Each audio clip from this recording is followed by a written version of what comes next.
Connor's POV. Kada oras na lumilipas na hindi kami nagkakaayos ni Bianca, ay pakiramdam ko bang nasasayang. My goal is to get her back bago matapos ang seminar. She keeps on running. She keeps on denying. Alam kong malapit na siyang bumigay, hindi ko lang alam kung ano ang dahilan. Kaya nga nasabi ko, kahit hindi siya humingi ng sorry ay nakahanda akong patawarin siya. Kahit hindi siya magpaliwanag ay naiintindihan ko siya. Ganun ang nagagawa sa akin ang pag-ibig ko sa kanya. Ang lagi nasa isip ko, mahal niya ako at mahal ko rin siya. At wala na ako nakikitang ibang babae na makapagpapasaya sa akin gaya ng ginagawa niya. Kung dati si Bianca pa lang ay napakarami ko ng selos na nararamdaman, naiinis ako sa tuwing may ibang taong lumalapit sa kanya. Lalo pa ngayong siya na si Farah, mas marami ang humihingi ng atensyon niya. Wala akong ibang magawa kung hindi ang mamatay sa selos. Wala na kami, kaya wala akong karapatan. Hindi ako to. Hindi na ako to. Ang dami kong binaba sa sarili ko. Oo, nakukuha ko ang lahat ng bagay na instant gaya na kung paano ko siya nakuha noon. Nasanay ako na dinadaan lahat sa pera para makuha ang mga bagay na gusto ko, pero bakit ngayon ang hirap? Ilang beses na ako nagbumukhang tanga para lang bumalik siya. Paulit-ulit kong sinasabing mahal ko siya, pero hindi niya magawang paniwalaan ako. The only thing I want is bumalik kami sa dati.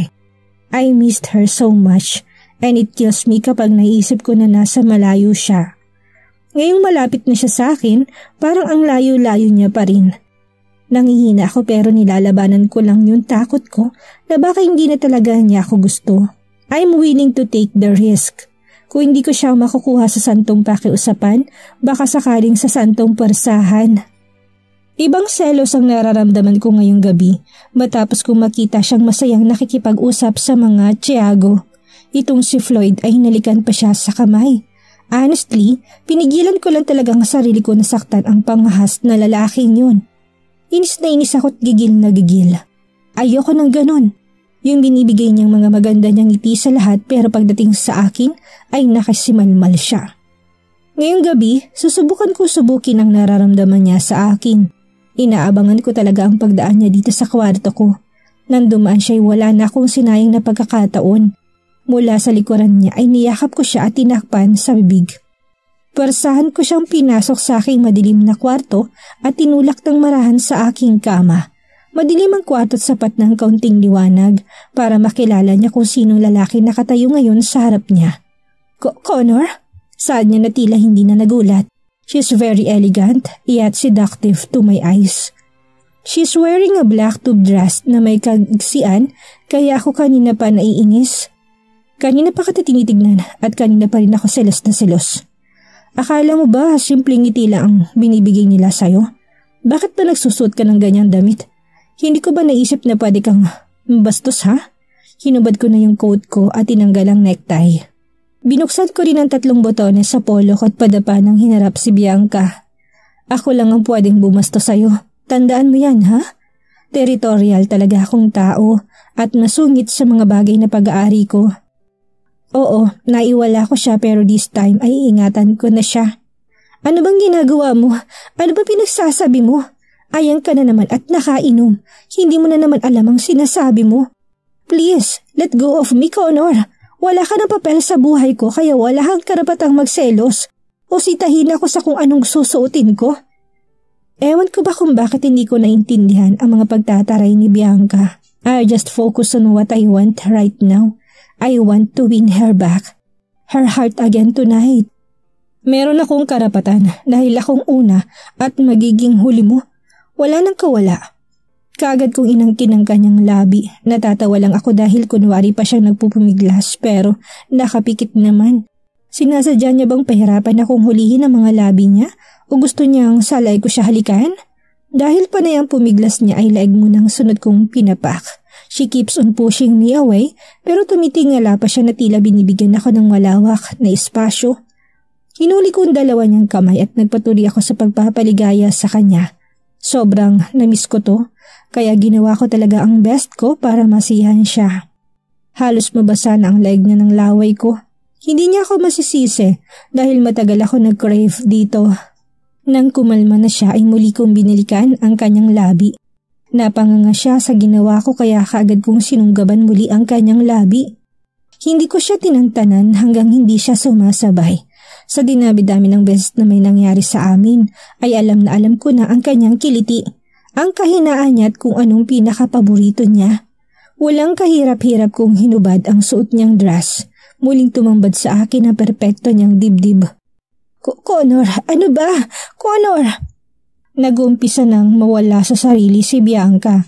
Sabo sa bunot niyang buhok at nagpapakagat na labi. I know how she badly want to moan. She is just shy.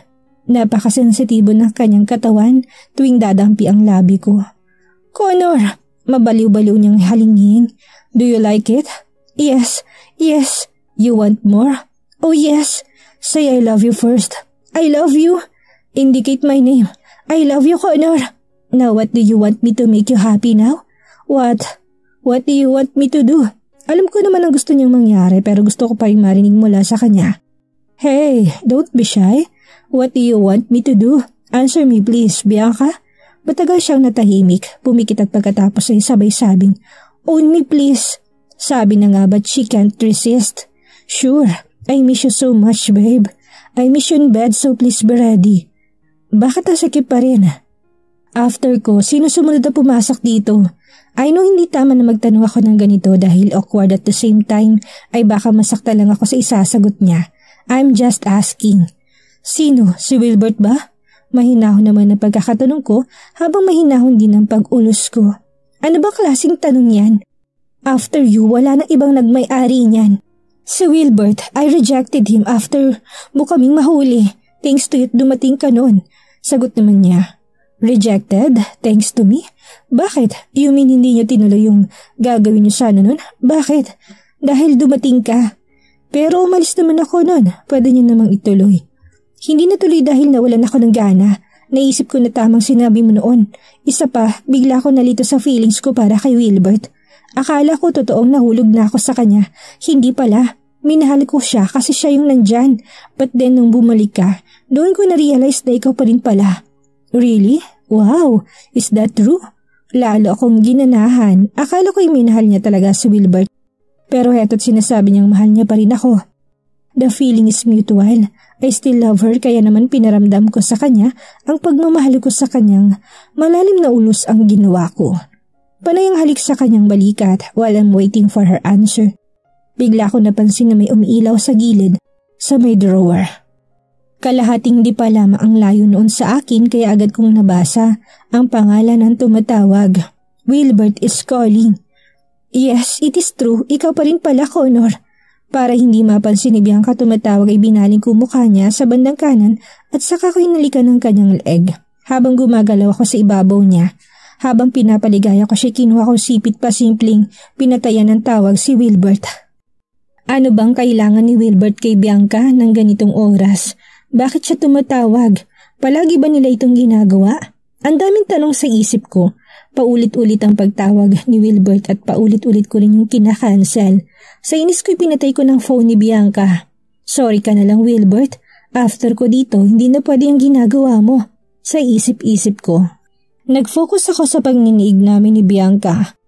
Hanggang umaga, nakatulog kami ng walang saplot at magkayakap. What we did is awesome. Hindi na kailangan ng mahabang paliwanagan. Masaya ako dahil okay na kami. Sa ikatlong araw namin dito ay may pagmamalaki ko na siya sa lahat ng taong naririto. Magpo-propose na ako sa kanya mamaya. Nagising si Bianca na sobrang sakit ng katawan. Agad niyang nilibot ang mata at nakita niyang hubad niyang katawan na yakap-yakap ni Connor. Alam ni Bianca na may namagitan sa kanilang muli sa kama at tandang-tanda niyang lahat ng nangyari kagabi. Kung paano niya binigay muli ang sarili sa lalaking nanakit ng husto sa kanya na siya ring ama na anak niya. Napapangiti pa si Bianca nang maalala niya kung paano siya paulit-ulit na pinaligaya ni Connor kagabi.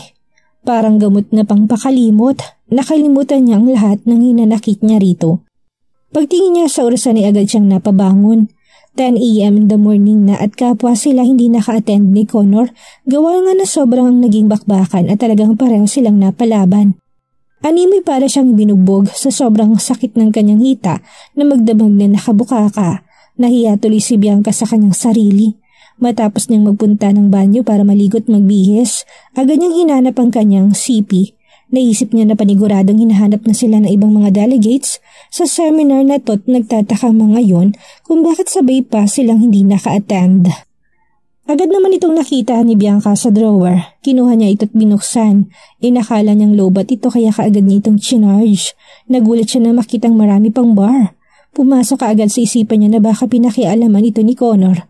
Nang buksan ito ni Bianca, pumasok agad ang sunod-sunod na notifications. 11 missed calls and 3 messages from Wilbert. 10 messages naman sa katulong na anak niya. Agad na kinabahan si Bianca.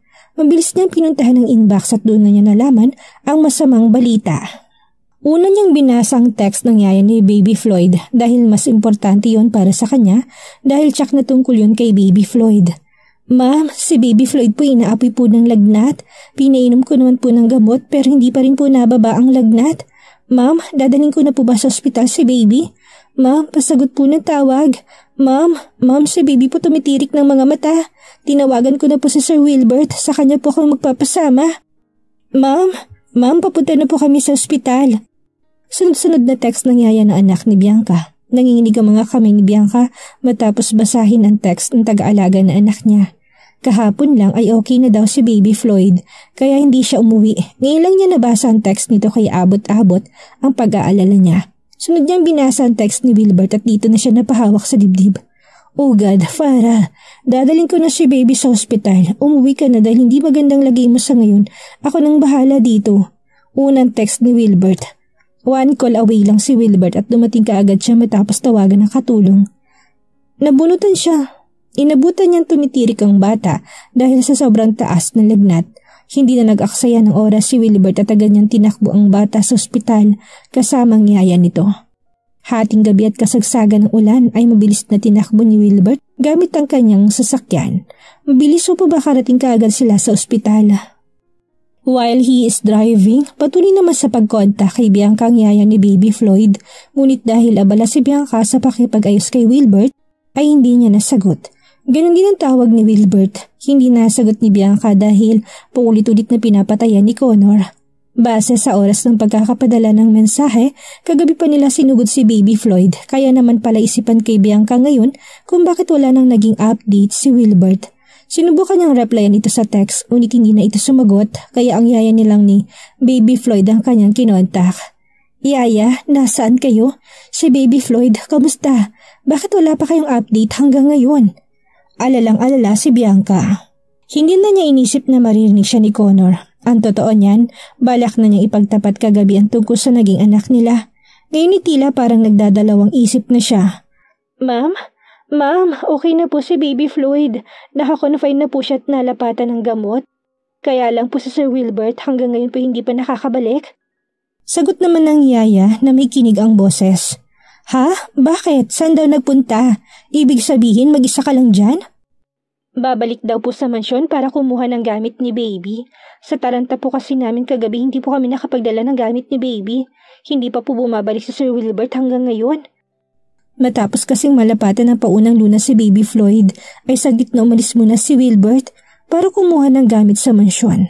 Sa kasamang palad, habang papunta ng mansyon si Wilbert, ay isang nawalang preno ng truck ang nakasalubong niya. Bumangga ang kotse ni Wilbert sa truck. Ah, ganun ba? Sige, bantayan mo lang muna ng maigi si Baby. Tatawagan ko si Wilbert, ngayon na uuwi na rin ako. Papalabas na sana si Bianca ng kwarto ni Connor nang bigla siyang matigilan sandali dahil nag-reply na si Wilbert. Babasahin pa lang sana niya ito nang mutik na siyang mapatalon dahil biglang nabosesa niya si Connor. Where are you going? Ano'y narinig kong Baby? Nagising si Connor nang may kausap sa kabilang linya si Bianca. Hindi niya nito gaanong naintindihan pero may narinig siyang Baby at Wilbert. He is so confused. Nahiwagaan siya sa kakaibang kinikilos ni Bianca. Mukha itong balis at may problema. Hindi siya nasagot ni Bianca dahil na-focus ang atensyon nito sa reply ni Wilbert. Dito'y para nakaramdam siya ng panghihina sa nabasa. This is Dr. Valdemar from St. Agatha Hospital.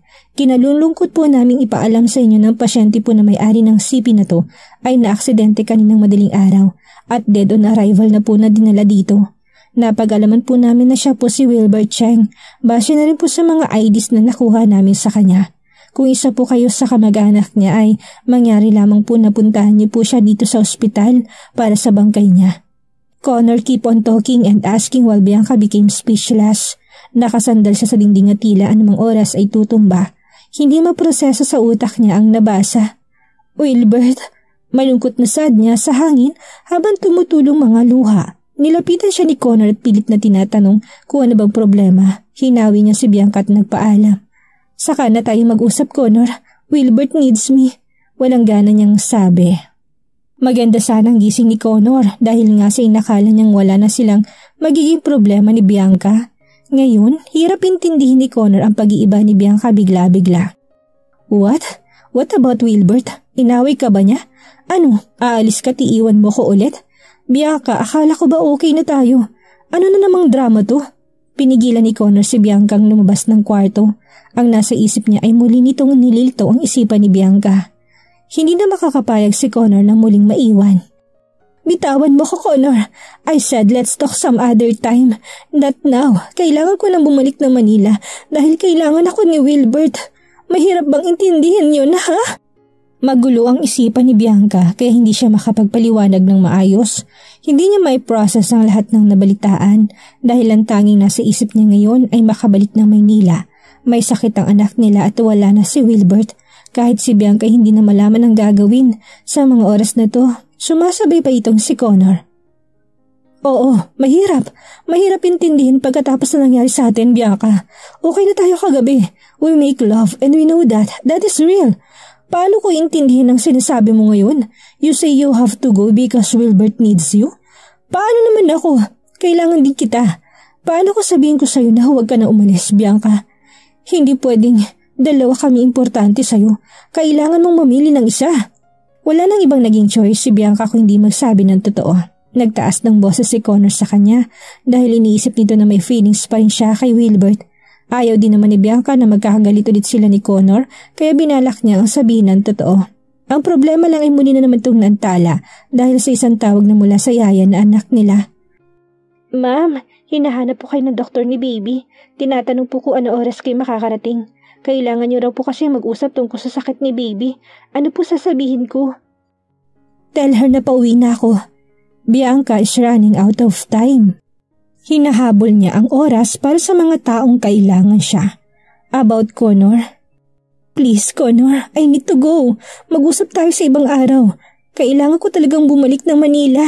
Muling pakikiusap ni Bianca. Hindi na may pintang mukha ni Connor. He hates the fact na hindi na siya ang priority ni Bianca. Sige, pero once na lumabas ka ng pinto na yan, wala ka nang babalikan. Ibig sabihin mas priority mo yung ibang bagay kesa sa akin. Connor dear Bianca. Napahintutuloy si Bianca at pikit matang kinalma ang sarili. Makinig kang mabuti, Connor.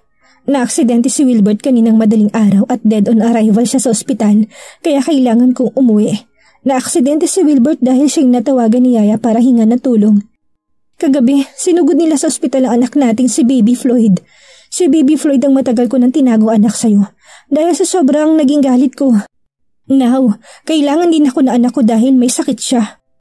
Alam kong mahirap intindihin dahil hindi pa sana itong araw para ipagtapat ko sa'yo. But then, ayoko magalit ka sa akin dahil kakaayos lang natin. Now, pwede na ba ako umalis? Ano? May sakit ang anak natin? Ano sakit? Bianca, sabi mo namatay siya. Bakit pinagkait mo sa akin ang maging ama niya? Bianca, bakit ngayon mo lang sinabing tungkol sa anak natin? My God, sasama ko sa'yo. Kailangan ko makita ang anak ko. Kailangan niya rin ako. Pinaghalong saya at galit ang nararamdaman ni Connor. Masaya siyang malaman na buhay ang naging anak nila ni Bianca. Yun nga lang, nakakaramdam siya ng galit ngayon dahil kung hindi pa siya magalit ay hindi pa ipagtatapat ni Bianca ang tungkol sa bata. Sumama si Connor kay Bianca pabalik na Maynila sa ayaw man at sa gusto nito. Matagal nang hinahangad ni Connor ang magkaroon ng anak kaya naman gusto talaga niyang kagalitan si Bianca dahil tinago nitong bata sa kanya. Bilang isang ama ay labis din ang pag-aalala niya. Naging tahimik lang si Connor buong biyahe. Masama ang loob niya kay Bianca pero hindi niya ito masisisi dahil may dahilan naman ito kung bakit tinago sa kanya ang anak. Ang masakit lang, sa loob ni Connor ay nung makita na niya ng harapan ng anak na may oxygen at mga aparato. Hindi niya inaasahan na ganito kalala ang kalagayan ng anak na dadatnan niya. Gusto niya itong yakapin at halikan at magpakilala bilang ama, kaso hindi raw pwede dahil masala ng kondisyon ng bata. Hirap man ng kalooban ay pilit na inintindi ni Connor ang sinasabi ng doktor kay Bianca at kung ano ang paliwanag nito tungkol sa tunay na kalagayan ng anak nila. In their understanding, baby Floyd needs a brain surgery. May isang ugat daw ito sa utak na hindi nagpa-function kaya ito nakaranas ng kumbulsyon. Kailangan daw ni baby Floyd na operasyon kaya lang ay 50% lang ang tsansa na makayanan ng batang gagawing operasyon. Ngayon lang din nalaman ni Bianca ang tungkol sa sakit ng anak. Napahagulhol siya kaagad sa harap ng doktor at napaakap kay Connor. Bigla-biglang mga pangyayari, hindi lubos maisip ni Bianca kung bakit sa anak pa niya dumapo ang ganitong klaseng sakit gayong hindi naman siya masamang tao. Kung may malaki man siyang nagawang kasalanan na iyon ang minahal niya ang lalaking kinabitan niya na siyang ama ng anak niya. Samantala, gaya ni Bianca ay puno rin ng kalungkutan ang puso ni Connor. Gusto niyang magwala at tanungin ng Diyos kung bakit ngayon pa talaga nagkaroon ng sakit ang anak nila kung kailan ngayon pa lang niya ito makakasama. This was so unfair, Bianca. I love you at akala ko'y kahit na anong gawin mo ay kaya kitang patawarin. Pero ngayon parang sakit-sakit ang ginawa mo. Kung hindi pa kita pilitin na hindi mo sasabihin ang tungkol sa anak natin. Ngayon may sakit pa siya at kinakailangan ng matinding gamutan. Bianca, ang sakit makita na anak natin ng ganito. Connor is crying with so much frustration. I'm sorry, Connor, tanging nasabi ni Bianca. Anong mangyayari ngayon nasa masamang kalagayan ang anak ni Connor at Bianca? Magawa kaya makaligtas ni Floyd? Yan ang ating aalamin sa susunod nating kabanata.